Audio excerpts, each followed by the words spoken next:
The Philadelphia Phillies are off to a 3-1 start to the season, but it has not been exactly as expected. While we surely have gotten our fair share of Kyle Schwarber home runs, Nick Castellanos going yard, there have been some unsung heroes showing face in the early parts of this season, with Edmundo Sosa leading the charge. With Trey Turner picking up an early season injury, being bothered by his back issue, Edmundo Sosa stepped in and the team has not missed a beat. I'm going to break down exactly how he's performing on the field, his role on this Phillies team as a whole, and a quote that I think is really revealing for the outlook of Edmundo Sosa and why he is such a significant part of this Phillies team. So let's dive right into it. But before I do that, I do want to remind you guys to make sure you are hitting that subscribe button. That at this point in time, just 37% of you guys watching these videos have subscribed to us here at Phillies Digest just yet. We are in the full swing of the season. Me and my guy Luke Arcane are going to be cranking away, bringing content out here on an everyday basis. So make sure you're tapped in with us. We want to grow this Phillies Digest family as big as possible. And one guy who is certainly welcome to be a member of the Phillies Digest family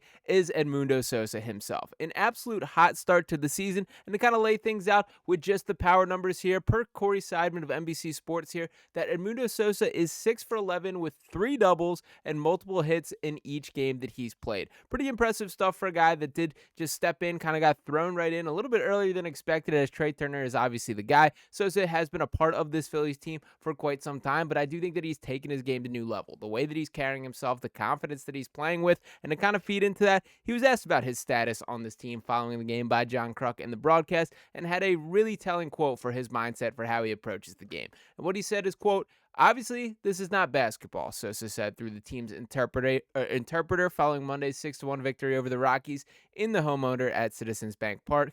"There's many more players here. There's many of us, too. Bench players who come here to do their jobs. I feel good that I'm here. I'm with the Phillies. Great city, great teammates. I'm on the best baseball team that there is. It's just that, going out with that mentality, everybody knows that they have to do their job. Sadly, we have our superstar shortstop a little hurt right now. Hopefully, he'll be back soon." And he went on a little further to compare himself to essentially the sixth man of this Phillies team, which I just love right there. And it was cool hearing him kind of open up about it. I love when there are the interviews through the interpreters, because there is kind of like a little bit extra time for these guys to be calculated. And Mundo Sosa, while obviously English is not his preferred language, certainly at least understands to the point that like he has a minute. I think at times we honestly get a little bit more thoughtful answer than just the gut reaction that often happens in these interviews. I thought Sosa put that on full display here. Now, he kind of has been pigeonholed into like this platoon style of player, and that is who he has been in my brain for quite some time. And frankly, I don't think that changes in the near future, particularly on this Phillies team when there is Trey Turner and Bryson Stott there. But the numbers are pretty encouraging here. To pull up Sosa's numbers as a starter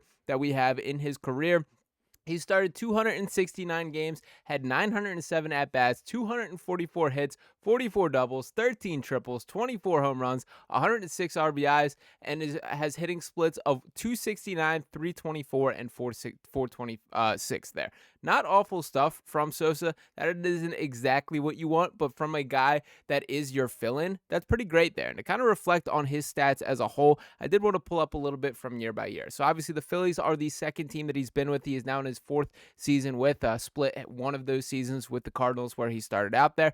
And we look at his stats as a whole, a lot better than they honestly were in my head here. We're talking about a 2.3 WAR last year, which is really respectable for a guy who only played in 90 games there. He had 274 plate appearances, or I'm sorry, 249 at-bats last year in his 274 plate appearances there. Had 39 runs, 64 hits, 12 doubles, and I do think the pop is really encouraging there. That's something I'm going to keep my eye on throughout the season. And the start to this season, absolutely absurd. You can see the numbers kind of popping off the page there, that in his 3 games, his 12 plate appearances, 11 at-bats here, he has scored 3 times, has 6 hits, 3 doubles, that is leading the MLB with his batting average, the OPS, a slugging percentage of 1.402. Pretty absurd stuff there. Now, for Sosa as a whole, to kind of be straightforward about his role, there's no doubt that he's the third guy in this kind of mix in the middle infield. That obviously Stott and Turner are going to hold things down, but I do wonder if there's a little bit more belief in Sosa specifically within the organization than we've been led on to believe. We heard the report early on in spring training of him taking fly balls, potentially opening up to play in the outfield there. Been very encouraged by what I've seen from Max Kepler so far, so I'm not rushing to make any sort of change. But of course, there was a moment like yesterday where both Brandon Marsh and Johan Rojas are in the lineup there. So there are these chances that maybe if they really believe in Sosa and if this level of hitting keeps up, there's a role for him. You can find ways to get him in the lineup, and I do think we're seeing a little bit more positional versatility within this Phillies team this year. It does not feel that it is so structured in the way that it was in years past, that you had your platoon guys, your lefties, your righties, you kind of knew based on the lineup. There still is that to an extent. We have this conversation about the leadoff hitters and other decisions within the lineups, staggering the Alec Bohms, Bryce Harpers, Nick Castellanos, Kyle Schwarber, getting the righty-lefty right, all that type of thing. But I do think there's not as concrete of a game plan as there's been for these past couple years, that you just want to get your best players and the guys that are currently playing their best baseball on the field as much as possible. And it is clear that the team is rallying around Edmundo Sosa as well. And a quote that that I saw from Kyle Schwarber that I think exemplified this a little bit is Schwarber said, quote, "Such a great player, such a great person. He's one of a kind, special talent." Kyle Schwarber talking about Edmundo Sosa. Question from On Patterson's Tim Kelly Sports there. And Schwarber, by the way, just an all-time leader and a guy who's playing himself into quite the healthy contract this coming offseason. This is the final year of his deal. I do think it's a mutual decision that both Schwarber wants to be back in Philadelphia, and the Phillies should absolutely be rolling out the red carpet for him to remain with the organization there. The numbers do not lie here as far as he could potentially, and we've seen him lead the league in home runs while wearing a Phillies uniform already. It would not shock me if this year ends up his greatest home run total when you factor in, obviously, the contract implications on the line, and Schwarber just off to a tear in a way that he has not been for the past couple seasons, that he's off to a hotter start there, and it is cool beyond all the numbers, beyond the home runs, the power that he brings to this Phillies team.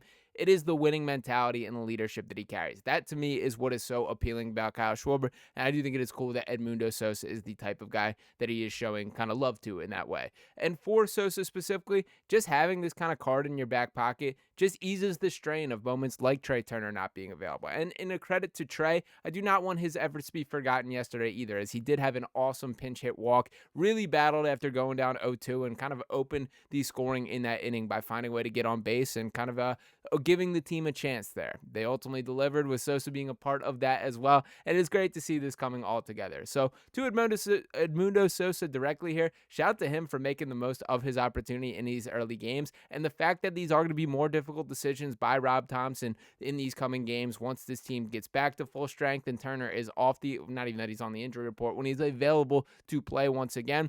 The fact that you're making it difficult on the manager is really telling for how great you are playing, and I love that for Sosa here. So, love the six-man comment. I do think that's a great way to view himself as far as his role within this Phillies team, but I do think that is, I don't want to say disrespectful to his talent, but he's a better baseball player than I think a lot of us have given it credit. And I do think when we zoom out in the ultimate sample size of this year, that Edmundo Sosa is going to be a more significant part of this Phillies team than maybe a lot of us had expected. Cannot wait to see how he looks for the remainder of the season, and deserves a ton of credit for getting off to the hot start. Will be interesting to see how the cards fall from here, but we're going to be all over it here on Phillies Digest. So one more time, do want to remind you guys to make sure you are hitting that subscribe button. Once again, 63% of you guys watching these videos have not subscribed just yet. We're going to keep cranking out things on a regular basis here. A couple more odds and ends. There is a little movement around the minor league systems. Buddy Kennedy did clear waivers here. A little disappointing, as the Phillies were kind of hopeful that he would be back, and I did like what I saw from Buddy Kennedy a lot, but he ultimately will not be with the organization much longer. Still a couple moves in the minors, no notable names that I think are worth bringing up at this point, but I do love that the team is tinkering. The organization continues to work to get better, and in the long run, that pays off in a major way. So shout out to the Phillies for getting off to a 3-1 start, for not being satisfied with that from a roster perspective. Shout out to Edmundo Sosa for being a huge part of it, and shout out to you guys for tuning into this video here. So one more time, make sure you are smashing that subscribe button, drop a like on this video, drop your comments below on your predictions for the rest of the year for Edmundo Sosa, and I'll be back talking to you next time. Peace.